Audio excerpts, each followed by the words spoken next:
గారి ఏ ధైర్యంతో ఆయన చేశారంటే తను చేయగలిగినవి మాత్రమే చెప్పాడు. ఈరోజు చేసి వీళ్ళు చెప్తున్నట్టు చెప్పొచ్చు, ఏది చేయకుండా అన్ని చేసేమని కూడా చెప్పచ్చు. That is a different issue. But చెప్పింది చేయడమే కాకుండా చెప్పిన దానికంటే ఎక్కువ చేసి ప్రతిదీ టిక్కులు పెడుతూ ఇది పూర్తి చేశాను ఈరోజు చూడండి అని చెప్తూ పాలన సాగించిన ముఖ్యమంత్రి ఎవరంటే జగన్మోహన్ రెడ్డి గారు చేశారు. ఇది మనం సగర్వంగా చెప్పుకునేది. కాబట్టి ఈ రోజు మళ్ళీ నెక్స్ట్ 3 ఏళ్ల తర్వాత ఎన్నికలు వస్తాయి. ఈ జర్నీ సాగుతుంది.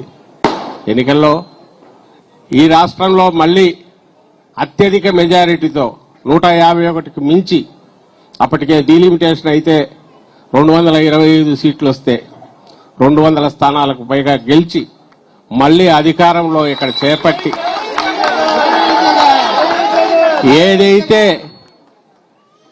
5 ఏళ్లలో 15-20 ఏళ్ల ముందుకు రాష్ట్రాన్ని తీసుకెళ్లగలిగిన జగన్మోహన్ రెడ్డి గారి పాలన నుంచి ఈరోజు మళ్లీ దాన్ని 15 ఏళ్లు వెనక్కు తీసుకుపోతున్న చంద్రబాబు నాయుడు కళ్ల ముందు చేస్తూ లక్కుపోతుంటే చీకట్లోకి దాన్ని మళ్లీ ఒక 30 ఏళ్లు ముందుకు తీసుకుపోగలిగిన మన పాలన, జగన్మోహన్ రెడ్డి గారి పాలన ప్రజలు తెచ్చుకుంటారు. మనం చేయాల్సింది ఏంటంటే ఆ ప్రజల్లో ఉండడం.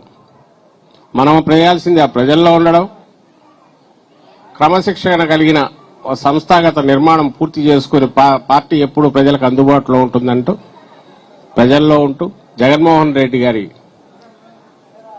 ఆయన ఏదైతే బాటా పెట్టుకున్నారో నెక్స్ట్ 3-4 ఏళ్లకు దిశానిర్దేశం ప్రకారం మనం అడుగులేస్తూ పోతే ప్రజలు ఈ రోజే నిర్ణయించుకున్నట్టు మనకు ఎక్కడ చూసినా ఏ రోజు ఏ కార్యక్రమం చేపట్టినా వస్తున్న రెస్పాన్స్ బట్టి చూస్తే అర్థమవుతుంది.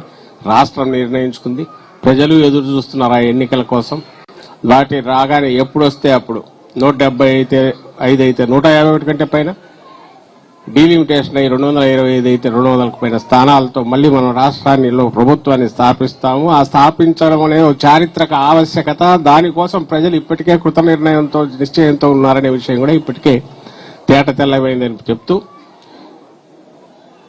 ఈ మొత్తం దీన్ని అలుపెరుగని యోధుడుగా నడుపుతున్న జగన్మోహన్ రెడ్డి గారు, ఆయన ఆరోగ్యం ఈ సందర్భం ఏదైతే ఉందో ఆయన ఆరోగ్యాలతో 100 ఏళ్ల పాటు ఈ ప్రజలను, రాష్ట్ర ప్రజలను, దేశాన్ని, దేశంలో కూడా కీలక పాత్ర వహిస్తూ, దేశ రాజకీయాల్లో కూడా కీలక పాత్ర వహిస్తూ పార్టీని లీడ్ చేయాలని ఆకాంక్షిస్తూ మీ అందరి తరపున ఆయనకు మరోసారి జన్మదిన శుభాకాంక్షలు తెలియజేసుకుంటున్నాను.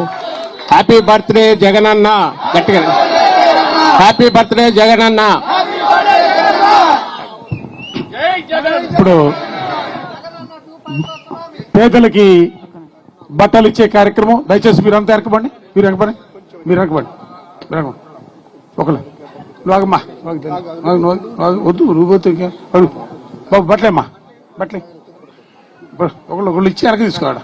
ఇగో శంకర ఒకటి